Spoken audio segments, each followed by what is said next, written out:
యేసుప్రభు వారు ఒకసారి తన చుట్టూరు కొన్ని వందల మంది వేళ్ల కొలది ప్రజలు ఉన్నప్పుడు ఒక మాట అంటున్నారు. ఏంటంటే, ఆత్మయే జీవింప చేస్తున్నది, శరీరం కేవలం నిష్ప్రయోజనము. నేను మీతో చెప్పిన మాటలు ఆత్మయు జీవమునై ఉన్నవని యేసు చెప్పెను. ఆత్మయు జీవమునై ఉన్నవి. దేవుని మాటలు. ఈ శరీరం ఎప్పుడు నేను మరణం వైపు నడిపించింది, పాపం వైపు నడిపించింది.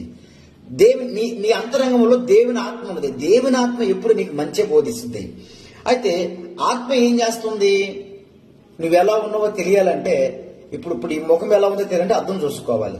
నువ్వెలా ఉన్నావో, నీ ఆత్మ నువ్వు ఏమై ఉన్నావో తెలియాలంటే వాక్యం చదవాలి. వాక్యం నీకు అర్థం. వాక్యం చదువుతున్నప్పుడు నువ్వు ఆత్మీయంగా ఎలా ఉన్నావా, దేవుళ్ళు వెతుకుతున్నవా లేక తగ్గిపోయావా తెలిసిపోతుంటది. వాక్యం చదివినప్పుడు నువ్వు యథార్థంగా ఎలా జీవించాలి, ఆత్మీయంగా ఎలా బ్రతకాలో వాక్యం నీతో చదువుతుంది. దేవునికి స్తోత్రం. మీ అందరికీ వందనాలు.